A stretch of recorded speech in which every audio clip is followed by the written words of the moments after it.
ஒரு 10 நாளாவது இது கேப் விட்டு போய் கொடுத்தாதான் அது 100% வரும். அது மட்டும் அதுக்கு ஒரு 5000 ரூபாய்க்கு மாத்திரை கொடுத்தாங்க.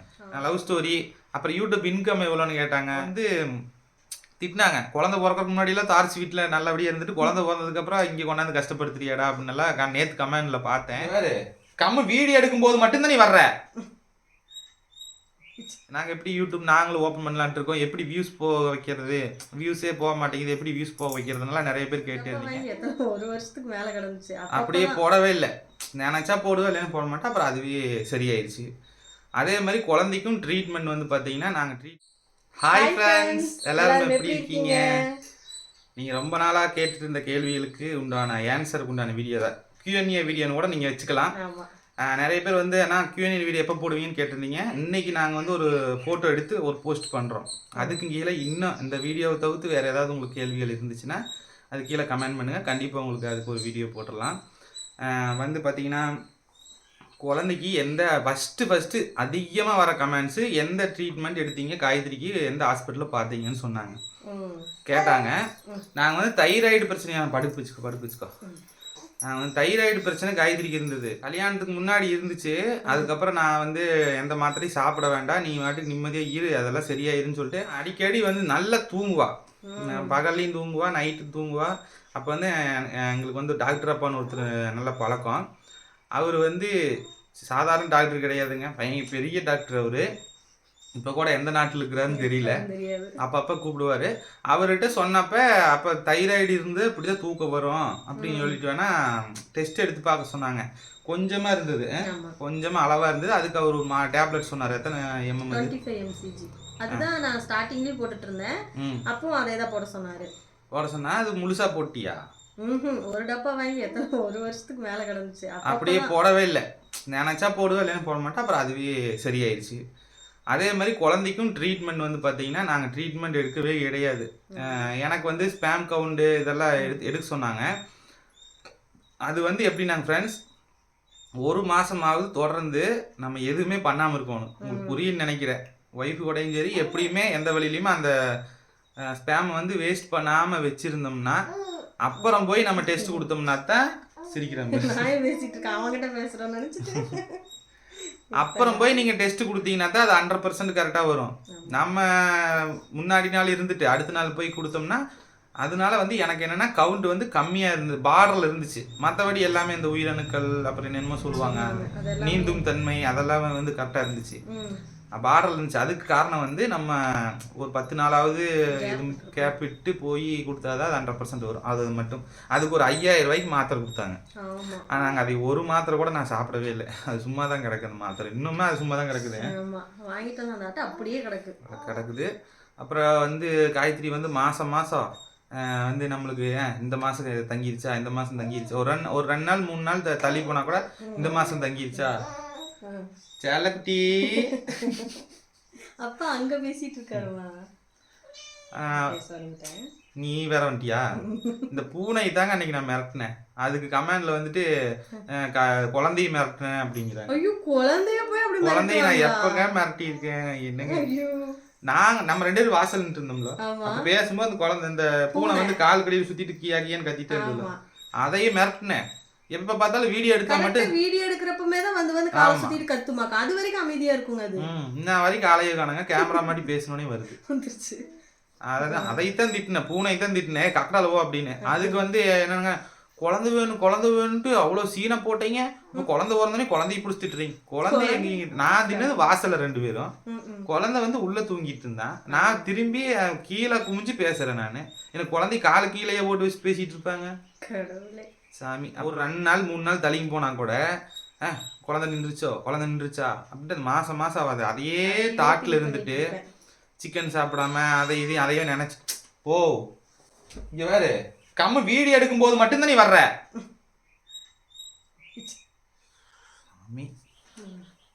கத்துச்சுன்னா நம்மளுக்கு மைண்டு டிவைட் ஆகுதுங்க. நான் பேச முடிய மாட்டேங்க. அதுக்கு தான் இதாகிறது. இந்த மாதிரி ரீடேக்கே எடுக்க மாட்டேன், ஒரே டேக்ல பேசிடுவேன். ஏன்னா நம்ம நடந்தது தானே பேச போகிறோம், நம்ம என்ன மனப்பாடம் பண்ணியே பேச போகிறோம். அப்புறம் வந்து அதே மாதிரி தாட்டில் இருந்தா. அதனால நான் வந்து என்ன சொல்லிட்டேன், அந்த தாட்டை விட்டுரு. நான் குழந்தை பிறக்கிறப்ப பிறக்கட்டும். ஒரு டைம் என்னாச்சு, செக் பண்ணி பார்த்து 2 கோடு வந்துருச்சுன்னு சொல்லிட்டு கோபி ஹாஸ்பிட்டலில் போய் பார்த்தோம். அங்கே போய் பார்த்தா பிளட் டெஸ்ட் எடுத்து பார்த்துட்டு குழந்தைகள் இல்லை, இந்த புள்ள மனப்பிராந்தியில் அதையவே நினச்சிட்டுக்கிறனால அப்படி தெரியுது அப்படின்ட்டாங்க. அப்புறம் இவ்வளோ அழுது. அப்புறம் நான் வந்து விடுவாப்பா, விடு காயத்ரி, இதெல்லாம் நம்ம கிடைக்கிறப்ப கண்டிப்பாக கிடைக்கும், நீ கவலைப்படாமல் இரு அப்படின்னா. அப்புறம் அதுக்கப்புறம் தான் அப்புறம் இன்னொன்று முக்கியமான விஷயம் என்னென்னா, எத்தனை வருஷம் கழிச்சு குழந்தை பிறந்துச்சுன்னு கேட்டீங்க. நான் கல்யாணம் ஆகி 5 வருஷம் ஆச்சு. 5 வருஷத்தில் 3 வருஷம் நாங்களே வந்து வேண்டான்னு தான் சொல்லி இருந்தோம். 2 வருஷமாக தான் யூடியூப் வந்து கொஞ்சம் ஓரளவுக்கு சம்பாதிக்குங்க எடுத்த. சரி இனிமேல் நம்ம குழந்தை பெற்றுக்கலாம் அப்படின்ட்டு ட்ரை பண்ண ஆரம்பித்தோம். அப்புறம் ட்ரை பண்ணுறேன்னா நார்மலாக தான் நம்ம ஹாஸ்பிட்டல் போகிறது, சாமி கும்பிடுவோம், வந்துட்டு நாங்கள் எங்கேயும் போய் எதுவும் பண்ணலை. அதை தெளிவாக சொல்லிடுறேன். நிறைய பேர் என்ன ட்ரீட்மெண்ட் எடுத்தீங்க, எந்த ட்ரீட்மெண்ட்டு நீ உங்களுக்கும் சொல்கிறேன், நீங்கள் எந்த ட்ரீட்மெண்ட்டுமே எடுக்காதீங்க. அந்த காலத்தில் ட்ரீட்மெண்ட் எடுத்தால் குழந்தை வந்துச்சு. அவங்க சொல்கிறத நீங்கள் மைண்டு, நான் ஒன்று சொல்லட்டுங்களா, எல்லா வியாதியுமே குணப்படுத்தக்கூடிய தன்மை நம்ம மூளையில் நம்ம மைண்டில் இருக்குது. நம்ம ஒன்றும் இல்லைடா நல்லா தான் இருக்குது உடம்பு அப்படின்னு நினச்சிங்கன்னா உடம்பு நல்லா தான் இருக்கும்.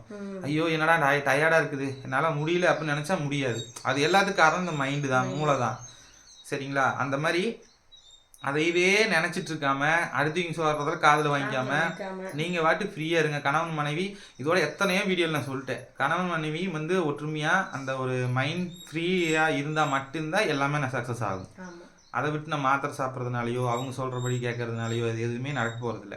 சாமி போய் வேண்டுறதுனாலையோ, நம்மளுக்கு கொடுக்க வேண்டிய நேரத்தில் சாமி கடவுள் கொடுப்பாரு. அது நம்ம வேண்டுனாலும் வேண்டாட்டி கிடைக்காம இருக்கவே இருக்காது, கிடைக்கும். பாருங்கள் எங்கள் வீடியோவில் கமெண்ட்லாம் பாருங்கள், எனக்கு 10 வருஷம் கழிச்சு குழந்தை பிறந்திருக்கு, எனக்கு 8 வருஷம் கழிச்சு குழந்தை பிறக்குனால சொல்லியிருக்காங்க. நிறைய பேர் அதுலேயே அண்ணா 2 வருஷம் ஆச்சு இன்னும் குழந்தை இல்லை, அண்ணா 1 இயர் ஆச்சு குழந்தை இல்லை. 1 வருஷம் 2 வருஷத்துக்கு ஏன் ஃபீல் பண்ணுறீங்க? என்ஜாய் பண்ணுங்க. கடவுள் வந்து உங்களுக்கு என்ஜாய் பண்ண டைம் கொடுத்துருக்குறாரு, அதை என்ஜாய் பண்ணுங்க. அதை விட்டுட்டு நீங்கள் இதே மைண்ட் தாட்டில் இருக்காதீங்க. இதைத்தான் நான் சொல்ல வர்றேன். அப்புறம் வந்து சிசேரியனில் வந்து பண்ணும்போது எப்படி இருந்துச்சு காயத்ரி? நான் கூட ரொம்ப பயந்துட்டு இருந்தோம்.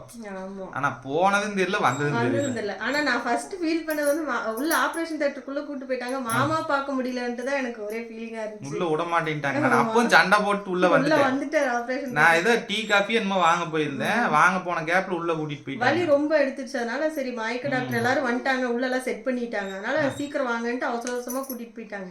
எனக்கு இவரை வேற பார்க்க முடியலையே, ஆபரேஷன் பண்ண போறாங்களே அப்படின்னு சொல்லிட்டு எனக்கு அதான் ஃபீலிங்கா இருந்துச்சு. அப்புறம் நான் வந்துட்டு ஒன்று சொன்னேன், அவங்க அம்மா சொன்னாங்க நீங்கள் இல்லைன்ட்டு தான் இப்போ கழுதுட்டே போகிறாளுங்க அப்படின்ட்டு. அப்படியா இருந்து நான் உள்ளே போய் பார்த்தேன்னு சொல்லி அவங்க உள்ள விட மாட்டாங்க. அப்போ சண்டை போட்டு போய் உள்ளே பார்த்து வீடியோ எடுத்து போட்டுருக்கேன் பாருங்க, சைடில் கூட உங்களுக்கு போடுறேன், தம்ப்லைன்லேயும் வைக்கிறேன் பாருங்க. நான் வந்து சுகப்பிரசவமானாலும் சரி சிசரியனாலும் சரி அப்படின்னு சொல்லிட்டு தான் முதல்லயே வந்து அந்த மைண்ட் தாட்ல தான் இருந்தேன். அதனால ஆப்ரேஷன் பண்றதுக்குலாம் பயப்படலை. அப்புறம் ஊசி எப்படி வலிச்சுதா அப்படி ஏதோ மரத்து போற ஊசி போட்டுருந்தாங்க. என்ன நடந்துச்சுன்னு தெரியாது. தெரியும், ஆனா எனக்கு மயக்கம்லாம் ஆகல. மயக்க ஊசி எல்லாம் போட்டாங்க, ஆனா நான் மயக்கம்லாம் ஆகல. எனக்கு ஒரே ஆர்வம் குட்டி தங்கத்தை பார்க்கணும். வலி எல்லாம் எது இல்ல. இடுப்புக்கு அந்த வயிற்றுல இருந்தே வந்து மரத்து போயிருச்சு. ஆனா டாக்டர்ஸ் பேசுறது அந்த அதை எடு இது எடுன்னு சொல்றது எல்லாமே நதான இருந்துச்சு. ஆபரேஷன் தியேட்டருக்குள்ள போனதும் தெரியல, வந்ததும் தெரியல. உடனே வந்துட்டாங்க, உடனே குட்டி தங்கத்தான் கூப்பிட்டு வந்தாங்க. நான் பார்த்த அந்த வீடியோ கூட நீங்க பார்த்துருப்பீங்க. அதுக்கப்புறம் எவ்வளோ செலவாயிடுச்சுன்னு கேட்டிருந்தீங்க. நான் வந்து கரெக்டாக இப்படி பெயின் ஆகி கொண்டு போய் விட்றப்ப நான் வந்து எப்படி 80,000 1 லட்சத்து பக்கமாக ஆயிரும்னு தான் நினச்சிட்டு இருந்தேன். ஆனால் பரவாயில்ல. அந்த இவருக்கு பெயின் வந்தப்போ கொண்டு போய் விட்டப்போ ஒரு சப்ஸ்கிரைபர் வந்தாங்க, அவங்களுக்கு அப்போ தான் குழந்தை சிசேரியன் பண்ணியிருந்தாங்க. அப்புறம் அவங்ககிட்ட கேட்டேன், எப்படி செலவாச்சுங்களா, 1 லட்சம் ஆயிருக்குங்களா அப்படின்னு கேட்டேன். இல்லைங்க 45,000 தான் ஆச்சுங்க அப்படின்னாங்க. அதேமாதிரி எங்களுக்கும் 45,000 55,000 எல்லா செலவும், சாப்பாடு செலவு அது இதெல்லாம் சேர்த்து ஒரு 55க்குள்ளே தான் ஆச்சு. இது கேள்வி கேட்டிருந்தீங்க, அதையும் சொல்லியாச்சு. அப்புறம் இப்போ ஒரு வாரத்தில் இப்போ ஒரு பாப்பா குழந்தை பிறக்க போகுதுன்னு சொல்லியிருந்தீங்க. கங்க்ராச்சுலேஷன்ஸ். கண்டிப்பாக நல்லபடியாக சுகப்பிரசவமாக இருக்குது, முயற்சி பண்ணுங்கள். முடியலன்னா பரவாயில்ல, சிசேரியன் பண்ணால ரொம்ப பெயின் அப்படின்னா நல்லா தான் நல்லா தான் இருக்கிறா, நல்லா ஆரோக்கியமாக தான் இருக்கிறா, ஒன்றும் பிரச்சனை இல்லைங்க, நல்லா இருக்கிறா. ஆப்ரேஷன் தியேட்டரை விட்டு வெளியே வந்து ஒரு 2 மணி நேரம் தான் அங்கே இருந்திருப்போம். அந்த கால்லாம் வந்து அசைக்க ஆரம்பிச்சிட்டோம்னா அப்புறம் நார்மல் வார்டுக்கு மாற்றிடுவோன்னு சொன்னாங்க. அந்த மருத்துவ போனதில் கொஞ்சம் கால் சீக்கிரமாகவே விட்டுருச்சு, உடனே நார்மல் வார்டுக்கு மாற்றிட்டாங்க. ஆப்ரேஷன் பண்ணி 2வது நாளே நடக்க வச்சுட்டாங்க. அந்த ஃபர்ஸ்ட் டே மட்டும்தான் வந்து படுத்துட்டே இருந்தோம். அந்த அன்னைக்கு வந்துட்டு தண்ணி கூட வந்துட்டு தொண்டை காந்தி பண்ண அந்த ஒரு மூடி அளவு தான் கொடுத்தாங்களே, தண்ணி கூட குடிக்கூடாதுன்னு அந்த ஒரு நாள் ஃபுல்லாக வச்சுருந்தாங்க. அப்புறம் மறுநாள் டீ காஃபி எல்லாமே சாப்பிட சொல்லிட்டாங்க. அந்த அன்னைக்கு காலையிலே ஃப்ரெஷ் அப் ஆகிட்டு நர்ஸ் எல்லாம் கூட்டிகிட்டு வந்து கை பிடிச்சிட்டு நடக்க வச்சாங்க. 2வது நாளே நடந்துட்டேன்.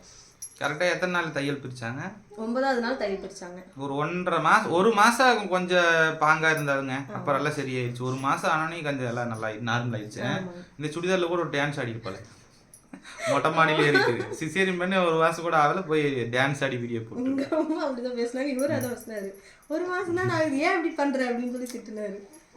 சரி, ஓகே. அப்புறம் அடுத்தது வந்து இந்த வீட்டுக்கு ஏன் திரும்ப வந்துட்டீங்கன்னு நான் சொல்லிட்டேன். இந்த வீட்டுக்கு வந்தேன்னு நான் சொல்லிட்டேன் நிறைய வீடியோவில். இருந்தாலும் கமெண்ட் வந்துட்டே இருக்கு. இந்த வீட்டுக்கு ஏன் வந்தோம்னா, இந்த வீட்டில் முதல்ல இருந்தேங்க. நாங்கள் எங்கெங்கேயோ எந்தெந்த வீட்லேயோ இருந்தெல்லாம் பார்த்து இந்த வீட்டுக்கு வந்ததே எங்களுக்கு கொஞ்சம் நிம்மதியாக கொஞ்சம் எங்களுக்கு ராசியான வீடு மாதிரி இருந்துச்சு. இங்கே நல்லா இருந்தோம். ஒரு வீடு சேல்ஸ் பண்ணுறேன்னு ஹவுஸ் ஓனர் சொல்லியிருந்ததுனால நாங்கள் வீட்டை காலி பண்ணிட்டு போனோம். அப்புறம் அவங்க சேல்ஸ் பண்ணலை. அதுக்கப்புறம் ஒரு நாள் இந்த வழியாக வந்தேன். பெயிண்ட் அடிச்சுட்டு நாங்கள் சுண்ணாம்பெல்லாம் பூசிட்டு இருந்தாங்க. ஒரு வேளை வீட்டு வாங்கினவங்க தான் அடிச்சுட்டு இருப்பாங்களோ, இல்லை அவங்க வீட்டு வாடகைக்கு இது விட்றாங்களா என்னன்னு கேட்கலான்ட்டு வந்தேன். இல்லை முதல்ல இந்த ஹவுஸ் ஓனர் எதாவது வச்சிருக்கிறாரு அப்படின்னு சொன்னேன். அப்புறம் ஃபோன் பண்ணி கேட்டேன். சரி வாப்பா, குழந்தை பிறந்துச்சு அதெல்லாம் கேட்டார். நான் குழந்தை பிறந்தனே கூட்டிகிட்டு வரேன்னா சரிங்க அப்படின்னாரு. அப்புறம் இங்கே வந்து திட்டினாங்க. குழந்தை பிறக்கிறதுக்கு முன்னாடியெல்லாம் தார்ச்சி வீட்டில் நல்லபடியாக இருந்துட்டு குழந்தை பிறந்ததுக்கப்புறம் இங்கே கொண்டாந்து கஷ்டப்படுத்துறியாடா அப்படின்னலாம் நேற்று கமெண்டில் பார்த்தேன். எங்களுக்கு இங்கே பார்த்துட்டு தாங்க கம்ஃபர்டபுளாக இருந்தால் தானே வந்து இருப்பாங்க. சும்மா வந்து யாராவது இருப்பாங்களா? ஒன்றும் இல்லை, ஹீட்டெல்லாம் அவ்வளோக்கெல்லாம் இல்லை, நல்லா தான் இருக்குது, ஒன்றும் பிரச்சனை இல்லை. இன்னும் மழை பெஞ்சு அங்கங்கே ஒழுகுது, அதை சரி பண்ணிடணும். அப்புறம் வந்து ஹவுஸ் ஓனர் சொல்லியிருக்காங்க, அவங்க வீட்டில் தோட்டம் இருக்குது. தோட்டத்தில் தென்னை ஓலையெல்லாம் நிறைய இருக்குதுப்பா, நீங்கள் வேணால் ஒரு ஃப்ரீ டைம் இருந்தால் ஒரு ஆமணி எடுத்துகிட்டு வா, தென்னை ஓலை எடுத்துகிட்டு வந்து எல்லாம் மேலே போட்டுடலான்னு சொல்லியிருக்கேன். அதுக்குள்ளே போட்டு விட்டோம்னா மழை பெஞ்சாலும் ஒழுகாது, வெயில் அடித்தாலும் கூலிங்காக தான் இருக்கும். வாஷ் பேஷன் மட்டும் வெளியில் இருக்குது. அதுவும் எங்களுக்கு ஒரு கம்ஃபர்டபுள் என்னென்னா, வெளியில் இருக்கிறதுனால கொஞ்சம் எங்களுக்கு வீடியோவெல்லாம் வீடியோ எடுக்கிறதுக்கெல்லாம் கொஞ்சம் ஈஸியாக இருக்குது. இப்போ பார்க்குறக்கும் அழகாக இருக்குது. இதே வீட்டுக்குள்ளே வாஷ் பேஷன்லேருந்து வீடியோ எடுத்தால் நல்லா இருக்காது. வெளியில் எடுக்கும்போது அவுட்டரில் எடுக்கும்போது நல்லா இருக்குது. இங்கே கேமரா வீடியோ எடுக்கிறதுக்கெல்லாம் எங்களுக்கு உண்மையிலேயே ரொம்ப பெஸ்ட்டாக இருக்குது. நிறையா இது பண்ணலாம், செடிகள் போடலாம், நிறைய பேர் ஐடியா கொடுத்துருக்கீங்க. விதை கடைக்கு போய் வாங்கிட்டு வரணும், உரக்கடைக்கு போய் விதையெல்லாம் வாங்கிட்டு வந்து இந்த பாவக்காய் விதை, பீக்கிங்காய் விதை இதெல்லாம் போட சொல்லியிருக்காங்க. ஏன்னா அந்த கண்ட கொடியெல்லாம் வளருது. அந்த இடத்துல நம்ம உபயோகமான செடிகள் போட்டால் அந்த பக்கம் தொங்குனா கூட யாராவது அவங்க பொறிச்சு சாப்பிட்டாலும் சாப்பிட்டுமே. சும்மா இருக்கிறது செடிக்கு அந்த மாதிரி பிரயோஜனமாக போட்டு இல்லாமல் 4 பேர் சாப்பிட்டு சந்தோஷமா இருக்குமே, போட்டுவிடுவோம். கண்டிப்பாக வாழை மரம் வைக்கலான் இருக்கோம். முடிஞ்சால் தென்னை மரமும் ஒன்று வைக்கலான் இருக்கோம். ஐடியா பண்ணியிருக்கோம். ஹவுஸ் ஓனர்கிட்ட கேட்டுக்கிட்டு தான் எல்லாமே செய்வோம். சும்மா நம்ம சௌரியத்துக்கு எதுவும் செய்யக்கூடாது. ஒன்று. அப்புறம் வந்துட்டு நம்ம லவ் ஸ்டோரி சொல்லி இன்னைக்கு காலையில் கூட ஒரு கமெண்டில் பார்த்தேன். ஆல்ரெடி நாங்கள் போட்டிருக்கிறோம் ஃப்ரெண்ட்ஸ் லவ் ஸ்டோரி. அப்புறம் யூடியூப் இன்கம் எவ்வளோன்னு கேட்டாங்க. எப்படி யூடியூப்பில் வந்து ரன் பண்ணுறது, எப்படி வந்து நாங்கள் யூடியூப் ஸ்டார்ட் பண்ணுறது, அந்த மாதிரி நிறைய கமெண்ட்ஸ் வருது. நாங்கள் எப்படி யூடியூப் நாங்களும் ஓப்பன் பண்ணலான்ட்டு இருக்கோம், எப்படி வியூஸ் போக வைக்கிறது, வியூஸே போக மாட்டேங்குது, எப்படி வியூஸ் போக வைக்கிறதுனால நிறைய பேர் கேட்டே இருந்தீங்க. ஃபஸ்ட்டு கமெண்ட்டில் 3 வீடியோ பின் பண்ணி வைக்கிறேன். ஒன்று இன்கம் வீடியோ, 2 வீடியோ போட்டிருக்கேன். அதுலேயே நான் சொல்லியிருக்கேன் எப்படி நம்ம யூடியூப் ரன் பண்ணுறது, எப்படி வியூஸ் கொண்டு வரதுன்னு அதை பற்றியும் சொல்லியிருக்கேன். எனக்கு எவ்வளோ சம்பளம் வாங்குறோம் அப்படிங்கிற வீடியோ சொல்லியிருக்கோம். எங்களை பற்றி நாங்கள் ஸ்டார்டிங்கில் லவ் பண்ணதுலேருந்து கல்யாணம் பண்ண வரைக்கும் எங்களுக்குள்ளே எதெல்லாம் நடந்துச்சு. ஒரே வாரத்தில் லவ் பண்ணி கல்யாணம் பண்ணோம். எங்களுக்குள்ளே தெய்வீக சக்தியெல்லாம் நிறைய நடந்திருக்குது.